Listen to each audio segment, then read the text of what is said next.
Hi friends, ಎಲ್ರಿಗೂ ಮಲ್ಲಿಗೆ ಮಠ್ ಚಾನಲ್ಗೆ ಸ್ವಾಗತ. ಇವತ್ತು ನಾನು ಎಟ್ಟಿ ಗೀ ರೋಸ್ಟ್ ಹೇಗೆ ಮಾಡೋದು ಅಂತ ತೋರಿಸ್ಕೊಡ್ತಿದ್ದೇನೆ. ನೋಡ್ಲಿಕ್ಕೆ ಎಷ್ಟು ಚೆನ್ನಾಗಿದೆ ಅಲ್ಲ. ಅದೇ ರೀತಿ ತಿನ್ಲಿಕ್ಕೂ ಕೂಡ ರುಚಿ ಅಷ್ಟೇ ಚೆನ್ನಾಗಿದೆ. ನೀವು ಹೋಟ್ಲಲ್ಲಿ ಹೋಗಿ ತಿನ್ನುವಂತಹ ಗೀ ರೋಸ್ಟ್ ನೀವು ಮನೆಯಲ್ಲೇ ಮಾಡ್ಕೊಳ್ಬಹುದು. ಅಷ್ಟು ಚೆನ್ನಾಗಿ ಮಾಡಬಹುದು. ಇದನ್ನ ಮಾಡುವ ಮೊದಲು ನನ್ನ ಚಾನಲ್ ಅನ್ನ ಹೊಸದಾಗಿ ನೋಡ್ತಿರೋರು ಪ್ಲೀಸ್ ಸಬ್ಸ್ಕ್ರೈಬ್ ಮಾಡಿ ನನ್ನ ಚಾನಲ್ ಅನ್ನ ನೋಡಿ. ಹಾಗೆ ಗೀ ರೋಸ್ಟನ್ನ ಹೇಗೆ ಮಾಡೋದು ಅಂತ ನೋಡೋಣ ಬನ್ನಿ. ಮೊದಲಿಗೆ ನಾನಿಲ್ಲಿ ಒಂದು ಬೌಲ್ ತಗೊಂಡಿದ್ದೇನೆ. ಅದರಲ್ಲಿ ಒಂದು 20ರಷ್ಟು ಬ್ಯಾಡಗಿ ಮೆಣಸನ್ನ ತಗೊಂಡಿದ್ದೇನೆ ಇಲ್ಲಿ. ಅದನ್ನ ಬೌಲಿಗೆ ಹಾಕಿ ಬಿಸಿ ಬಿಸಿ ನೀರಿದೆ ನೋಡಿ, ಅದರಲ್ಲಿ ಇದನ್ನ ಅರ್ಧ ಗಂಟೆ ನೆನೆ ಹಾಕಬೇಕು. ಕುದಿ ಬರಬೇಕು ನೀರು, ಮೆಣಸೆಲ್ಲ ಮುಳುಗಬೇಕು. ಅಷ್ಟು ನೀರು ಹಾಕಿ ಮುಚ್ಚಿಡಿ. ಅರ್ಧ ಗಂಟೆ ಬಿಟ್ಟು ಮೆತ್ತಗೆ ಆಗ್ತದೆ ಎಲ್ಲ ಮೆಣಸು. ಹಾಗೆ ಎಟ್ಟಿ ಅಂದರೆ ಪ್ರಾನ್ಸನ್ನು ನಾನಿಲ್ಲಿ ಕ್ಲೀನ್ ಮಾಡಿ ಇಟ್ಕೊಂಡಿದ್ದೇನೆ. ಅದಕ್ಕೆ ಮ್ಯಾರಿನೇಟ್ ಮಾಡಬೇಕು. ಒಂದು ಅರ್ಧ ಸ್ಪೂನಷ್ಟು ಅರಿಶಿನ ಪುಡಿ, ಒಂದು ಸ್ವಲ್ಪ ಉಪ್ಪು ಹಾಕಿ ಮ್ಯಾರಿನೇಟ್ ಮಾಡಿ ಇದನ್ನು ಅರ್ಧ ಗಂಟೆ ಹಾಗೆ ಬಿಡಿ. ಹಾಗೆ ಇನ್ನೊಂದು ಪ್ಯಾನ್ ತಗೊಳ್ಳಿ. ಅದಕ್ಕೆ 2 ಸ್ಪೂನಷ್ಟು ಕೊತ್ತಂಬರಿ ಬೀಜ, 1 ಸ್ಪೂನಷ್ಟು ಜೀರಿಗೆ, ಸ್ವಲ್ಪ ಮೆಂತ್ಯ ಕಾಳು, 1 ಸ್ಪೂನಷ್ಟು ಕರಿಮೆಣಸನ್ನು ಹಾಕಿ, ಹಾಗೆ ಒಂದು ಅರ್ಧ ಸ್ಪೂನಷ್ಟು ಸೋಂಪು ಕೂಡ ಹಾಕಿ ಫ್ರೈ ಮಾಡಿ. ಎಣ್ಣೆಯನ್ನು ಹಾಕಬೇಡಿ, ಡ್ರೈ ರೋಸ್ಟ್ ಮಾಡಬೇಕು. ಒಂದು 2 ನಿಮಿಷ ಫ್ರೈ ಮಾಡಿಕೊಂಡ್ರೆ ಸಾಕು.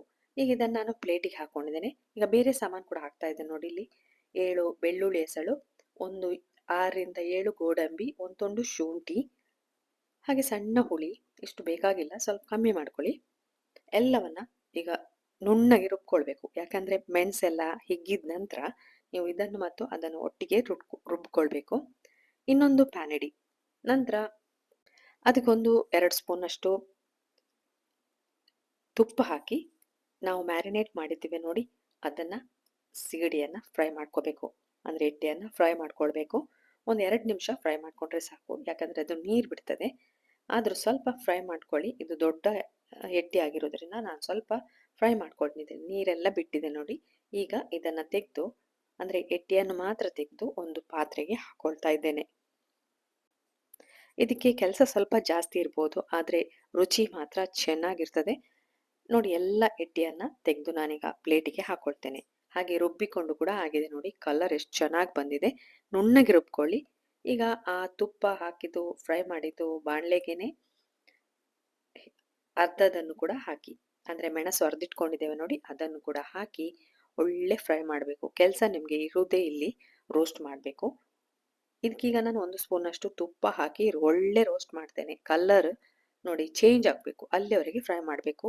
ಒಂದು ಸ್ಪೂನ್ ತುಪ್ಪ ಮಾತ್ರ ಅಲ್ಲ, ಇನ್ನೂ ತುಪ್ಪ ಹಾಕಲಿಕ್ಕಿದೆ. ಗೀ ರೋಸ್ಟ್ ನೋಡಿ, ಆದ್ದರಿಂದ ತುಪ್ಪ ಬೇಕಾಗ್ತದೆ. ನೀವು ಯಾವಾಗಾದ್ರೂ ಅಪರೂಪ ಮಾಡುವಾಗ ತೊಂದರೆ ಇಲ್ಲ, ಈ ರೀತಿ ಮಾಡ್ಕೊಳ್ಬೋದು. ತುಪ್ಪ ಜಾಸ್ತಿ ಆದರೂ ನೋಡಿ. ಇಲ್ಲಿಗ 2 ಸ್ಪೂನ್ ಹಾಕ್ತಾ ಇದ್ದೇನೆ. ಅಂದರೆ ನೀವು ಫ್ರೈ ಮಾಡಿ ಮಾಡಿ ಮಾಡಿ ನಂತರ ತುಪ್ಪ ಹಾಕ್ತಾ ಇರಬೇಕು. ಕಲರ್ ಚೇಂಜ್ ಆಗಬೇಕು, ಮತ್ತು ನಿಮ್ಗೆ ಒಂಥರ ಒಳ್ಳೆ ಪರಿಮಳ ಬರ್ತದೆ. ಅಲ್ಲಿಯವರೆಗೆ ಫ್ರೈ ಮಾಡ್ಕೊಳ್ಬೇಕು. ಒಂದು 10ರಿಂದ 15 ನಿಮಿಷದವರೆಗೆ ಈ ಮೆಣಸನ್ನು ಡ್ರೈ ರೋಸ್ಟ್ ಮಾಡ್ತಾನೇ ಇರಬೇಕು ನೀವು. ಅಂದರೆ ರೋಸ್ಟ್ ಮಾಡಬೇಕು, ಡ್ರೈ ರೋಸ್ಟ್ ಅಲ್ಲ, ರೋಸ್ಟ್ ಮಾಡಬೇಕು. ಈಗ ಇದು 3ನೇ ಸ್ಪೂನಷ್ಟು ನಾನು ತುಪ್ಪ ಹಾಕ್ತಾ ಇದ್ದೇನೆ. ಹಾಕಿ ಚೆನ್ನಾಗಿ ರೋಸ್ಟ್ ಮಾಡಿ. ಕಲರ್ ನಿಮಗೆ ಒಂಥರ ಚಂದ ಕಲರ್ ಬರ್ತದೆ, ಅಲ್ಲಿವರೆಗೆ ರೋಸ್ಟ್ ಮಾಡಬೇಕು. ಮತ್ತು ಪರಿಮಳ ಕೂಡ ಬರ್ತದೆ. ಹಾಗೆ ಉಪ್ಪನ್ನು ಸೇರಿಸ್ಕೊಳ್ಳಿಲ್ಲ. ಉಪ್ಪನ್ನು ಹಾಕಿ ರುಚಿಗೆ ಎಷ್ಟು ಬೇಕೋ ಅಷ್ಟು ಉಪ್ಪು. ಪುನಃ 1 ಸ್ಪೂನಷ್ಟು ನಾನು ತುಪ್ಪ ಹಾಕ್ಕೊಂಡಿದ್ದೇನೆ. ಸ್ವಲ್ಪ ಸ್ವಲ್ಪನೇ ಕಲರ್ ಬರ್ತಾ ಇದೆ ನೋಡಿ. ಇನ್ನು ಇದನ್ನು ಫ್ರೈ ಮಾಡ್ಕೊಳ್ಬೇಕು. ಈಗ ಸ್ವಲ್ಪ ಆಗಿದೆ ನೋಡಿ. ಈಗ ಇದಕ್ಕೆ ನಾನು ಫ್ರೈ ಮಾಡಿಟ್ಕೊಂಡ ಸಿಗಡಿ ಪ್ರಾನ್ಸ್ ಎಟ್ಟಿ ಇದೆಯಲ್ಲ, ಅದನ್ನು ಹಾಕಿ ಲೋ ಫ್ಲೇಮಲ್ಲಿಟ್ಟು ಒಳ್ಳೆ ಉಪ್ಪು ಖಾರ ಎಲ್ಲ ಹಿಡ್ಕೊಳ್ಬೇಕು ಅದಕ್ಕೆ. ಅಲ್ಲಿವರೆಗೆ ಇದನ್ನು ಬೇಯಿಸ್ಕೊಳ್ಳಿ. ನಾನಿಲ್ಲಿ ನಾನ್ ಸ್ಟಿಕ್ ಇಟ್ಕೊಂಡಿದ್ದೇನೆ ಪಾತ್ರೆ. ನೀವು ಯಾವುದೇ ಪಾತ್ರೆ ಇಟ್ಕೊಳ್ಬೇಕು, ಆದರೆ ಸೌಟನ್ನು ಅಲ್ಲಾಡಿಸ್ತಾ ಇರಬೇಕು. ಸೌಟ್ ಹಾಕ್ತಾ ಇರಿ, ಇಲ್ಲಾದರೆ ಅಡಿ ಹಿಡಿಬೋದು. ಈಗ ಇದಕ್ಕೆ ನಾನು ಸ್ವಲ್ಪ ಕರಿಬೇವನ್ನು ಹಾಕ್ತಾ ಇದ್ದೇನೆ ಮೇಲ್ಗಡೆ. ನಂತರ ಸ್ವಲ್ಪ ಗೋಡಂಬಿಯನ್ನು ಚಿಕ್ಕ ಚಿಕ್ಕದಾಗಿ ಕಟ್ ಮಾಡಿ ಇಟ್ಕೊಂಡಿದ್ದೇನೆ. ಯಾಕಂದರೆ ಅದು ಗ್ರೇವಿ ತಿನ್ನುವಾಗ ಒಳ್ಳೆ ರುಚಿ ಬರ್ತದೆ, ಮತ್ತೇನೋ ಬಾಯಿಗೆ ಸಿಕ್ಕಿ ಚೆನ್ನಾಗಿ ಆಗ್ತದೆ. ನೀವು ಈಗ ಕಲರ್ ನೋಡ್ಬೋದು ಯಾವ ರೀತಿ ಬಂದಿದೆ ಅಂತ. ನಿಮ್ಮ ರೆಸ್ಟೋರೆಂಟಲ್ಲಿ ಯಾವ ರೀತಿ ಗೀ ರೋಸ್ಟ್ ಕೊಡ್ತಾರೆ ನೋಡಿ, ಅದೇ ಥರ ಆಗಿದೆ. ತುಪ್ಪ ಎಲ್ಲ ಸೈಡಿಗೆ ಬಿಡ್ತಾ ಇದೆ. ನಿಮ್ಮದು ಗೀ ರೋಸ್ಟ್ ರೆಡಿ ಆಗಿದೆ ಅಂತ ಆಗ್ತಾ ಇದೆ ನೋಡಿ. ಘಮ ಘಮ ಅಂತ ಪರಿಮಳ ಬರ್ತಾ ಇದೆ. ಇದು ದೋಸೆ, ಅನ್ನ, ಚಪಾತಿ ಯಾವುದಕ್ಕೂ ಕೂಡ ಚೆನ್ನಾಗಿರ್ತದೆ. ಹಾಗೆ ಗ್ಯಾಸನ್ನು ಆಫ್ ಮಾಡ್ಕೊಂಡಿದ್ದೇನೆ ನಾನೀಗ. ಒಂದು ಲಿಂಬುವನ್ನು ಮೇಲ್ಗಡೆ ಹಿಂಡ್ತಾ ಇದ್ದೇನೆ. ಅರ್ಧ ಲಿಂಬು ಸಾಕು. ಹಿಂಡಿ ಎಲ್ಲವನ್ನ ಮಿಕ್ಸ್ ಮಾಡಿ ನಾನೀಗ ಸರ್ವಿಂಗ್ ಪ್ಲೇಟಿಗೆ ಹಾಕ್ಕೊಳ್ತೇನೆ. ನೋಡಿ ಎಷ್ಟು ಚೆನ್ನಾಗಿ ಆಗಿದೆ. ತುಂಬ ಸುಲಭವಾಗಿ ಮಾಡಬಹುದು ಅಂತ ಹೇಳೋದಿಲ್ಲ ನಾನು. ತುಂಬ ಪ್ರೊಸೀಜರ್ ಇದೆ. ಆದರೂ ಕೊನೆಯಲ್ಲಿ ತುಂಬ ಖುಷಿ ಆಗ್ತದೆ. ಇದನ್ನೊಮ್ಮೆ ಟ್ರೈ ಮಾಡಿ. ರೆಸಿಪಿಯನ್ನ ನೋಡಿದ್ರಲ್ಲ? ಇನ್ನು ನಿಮಗೆ ಹೊಸ ರೆಸಿಪಿಯೊಂದಿಗೆ ಸಿಗ್ತೇನೆ. ಹಾಗೆ ಲೈಕ್ ಕೊಡ್ಲಿಕ್ಕೆ, ಕಮೆಂಟ್ ಹಾಕ್ಲಿಕ್ಕೆ ಮರಿಬೇಡಿ. ನೋಡಿದ್ದಕ್ಕೆ ಥ್ಯಾಂಕ್ ಯು.